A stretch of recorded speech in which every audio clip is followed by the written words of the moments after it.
What is the Ohio of Japan? The Ohio of Japan is probably... Apparently there's like a lot of Yakuza or something that operate there. Map of Japan. Kitakyushu. Kitakyushu. Yeah. Kitakyushu. That's it. Kitakyushu is like kind of notorious for being a little rambunctious. This area right here. All my Japanese friends said that it's incredibly sketch. So I never went personally, other than just like on the bullet train, but I've heard that it has interesting activity. So I would compare that to Ohio. Most everywhere in Japan feels really safe, so it's really not that bad. But everyone said that there's like a lot of Yakuza activity in Kitakyushu. Rambunctious gang type people in Kitakyushu. So I don't really know. I don't really know. People where I lived always said that was like a rough area. Dude, that is one of the coolest things to see in Japan, is watching a Yakuza shakedown.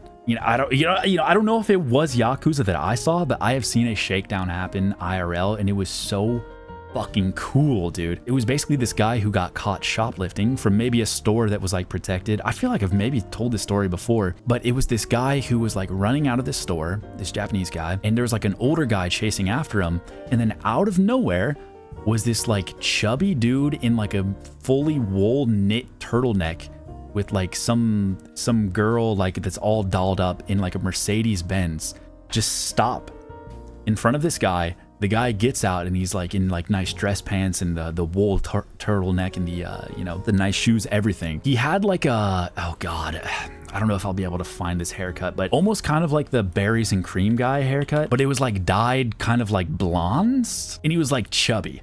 And he was like really just kind of like a chubbier guy. And he fucking pulled this guy up by the scruff of his neck, like the fucking meat of his like shirt, and picked him up and was just I didn't know any Japanese at this time, because this was when I first went to Japan, and he was just screaming at this guy like right in front of his Mercedes Benz. And you don't really see like a lot of Benzes in Japan. If you're in a nice area, yeah, sure, but this was like a fully pimped out, like very expensive Mercedes Benz, and he was just ripping into this guy. And my friend that I was with was Japanese, and at the time was like, yo, we should go. I think that guy might be into the Yakuza.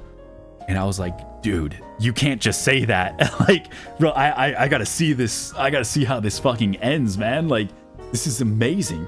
Like, this is a full-on shakedown right here in the streets. Like, we got to see this. It went against what I had been so used to seeing in Japan, which was just, complete order and, everyone just, being quiet, and, the streets are really quiet and safe, and just out of nowhere, someone screaming like at the top of their lungs in this scary dialect of Japanese I'd never heard outside of like anime. And just his outfit, it was like I'd never seen an outfit so flamboyantly like rich. I don't know how else to describe it. Like, he just looked wealthy. It was so cool, dude. It was so fucking cool. The only other time I thought I ran into Yakuza in Japan was there was an onsen in my town. It was one of the few onsens that let you in with tattoos. And I asked why, like, to my one friend that told me about this place. It was like an outdoor onsen, so you could be outside. And they said it's because like some of the Yakuza from Fukuoka come down here or something, and they frequent that bathhouse sometimes. And the reason I found out about it was because my friend visiting me had a shit ton of tattoos.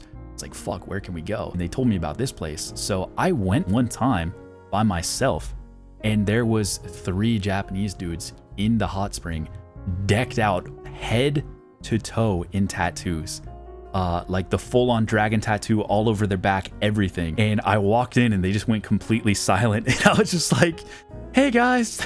And I went to the complete opposite side of the bath and just kept to myself, didn't say anything. I mean, they were cool, like, they were cool, but like, I didn't want to like eavesdrop too much or anything, so I just went to the complete opposite side. But like, you definitely got that vibe that like, I don't know, they felt important, dude. They felt important. It was so surreal, because you hardly ever see people in the hot spring with tattoos. So it's just like, whoa, jump scare, like, holy fuck. I think I just said konbanwa and fucking went my went my other way, dude. I was not feeling friendly that day. I did not feel like chatting up the tattooed blokes.